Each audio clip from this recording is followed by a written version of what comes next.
تخيل معايا في يوم من الايام اكتشفتي ان المترو اللي كيوصلك لدارك هو نفسه اللي كتوقع فيه جرائم قتل وذبح وتقطيع الجثث في كل ليله من بعد منتصف الليل. ولكن السؤال المطروح هو شنو السبب؟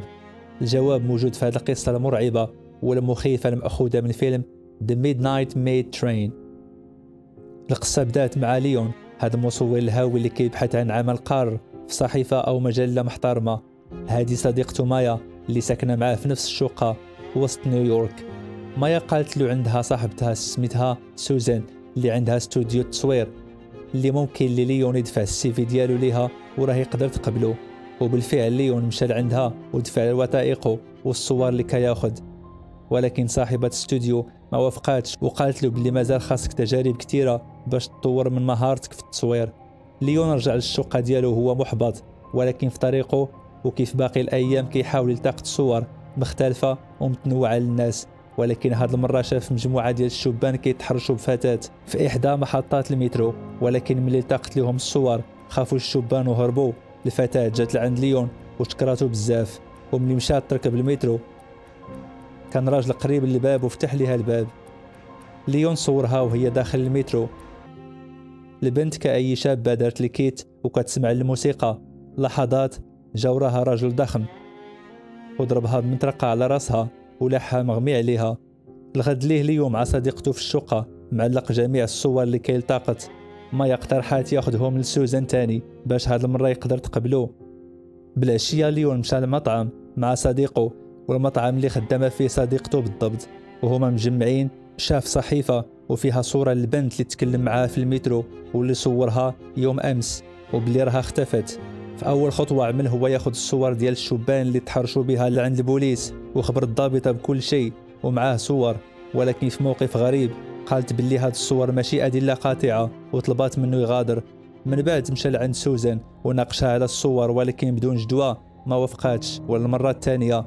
وفي ديك الليلة وهو رجع تاني للشقة ديالو وقعت جرائم وحشية من طرف نفس الشخص في المترو، بحيث قتل 3 أشخاص بدون رحمة ولا شفقة وفتك بلحمهم واحد واحد.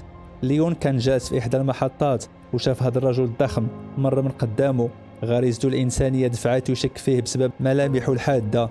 تبعوه خدا ليه صور من باب الفضول، ولكن ثواني قليلة عاقبيه ووقفوا وخرج في عينيه باش ما يتبعوش. ليون لاحظ الخاتم في صبعه، وملي رجع للصور كانت المفاجأة أنه نفس الخاتم اللي كان لابس الرجل اللي فتح الباب للشابة. وهذا الشيء خلى ليون يشك في هذا الرجل الضخم ويعتقد أن له صلة باختفاء البنت، وبالتالي قرر يتجسس عليه. اكتشف أن هذا السفاح خدام في مجزرة ودايما كيركب آخر قطار في المحطة.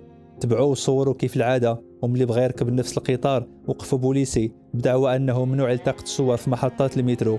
السفاح كيف العادة في المقطورة لوحده وكيتسنى ضحية محتملة اللي هو هذا الشخص. السفاح بدا العمل ديالو، ولكن لقى هذا الشخص قوي البنية وقدر يتغلب عليه ولكن بصعوبة. السائق سمع الصداع وخرج ليهم بالقرطاس، وكانت المفاجأة أنه قتل الضحية وقال للسفاح هذه آخر مرة وهذا آخر إنذار.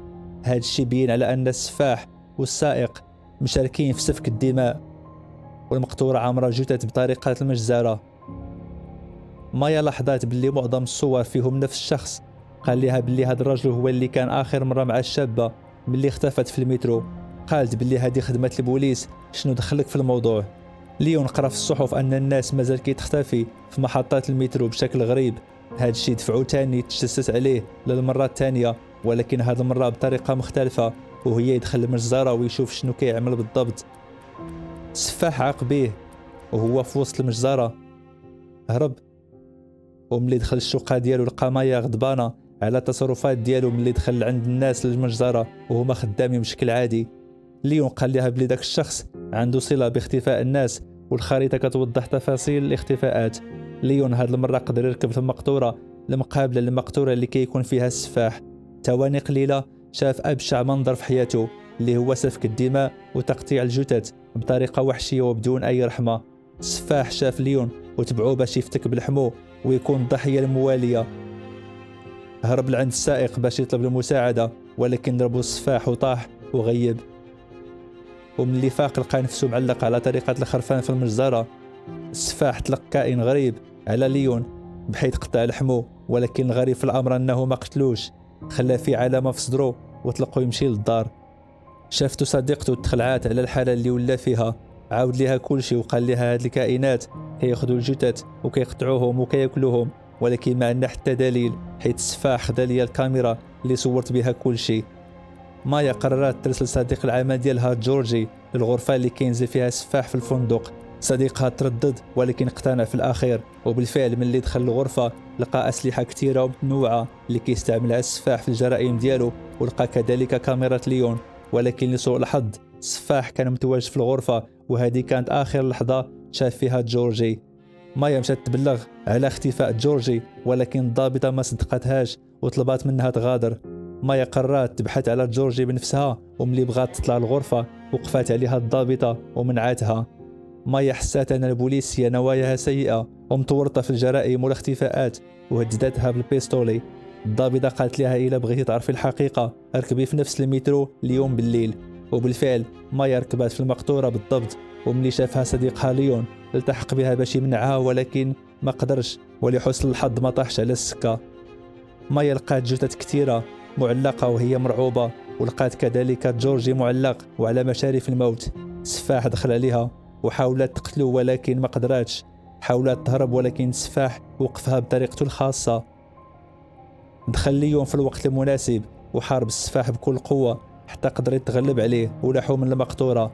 المترو ما وقفش حتى وصل لآخر محطة اللي كتواجد بعيدة عن المدينة، وخرج ليه السائق ولقى ليون منهك وعنده جروح بالغة.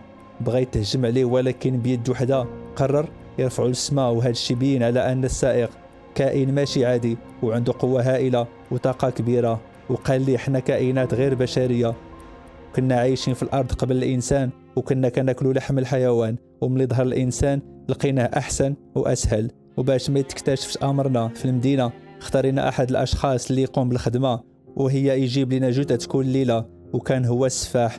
ولكن ملي قتلتيه أنت الآن غتقوم بدوره. ليون رفض ومشى السائق لعند مايا وقتلها وجبد قلبها وكلاه قدامه.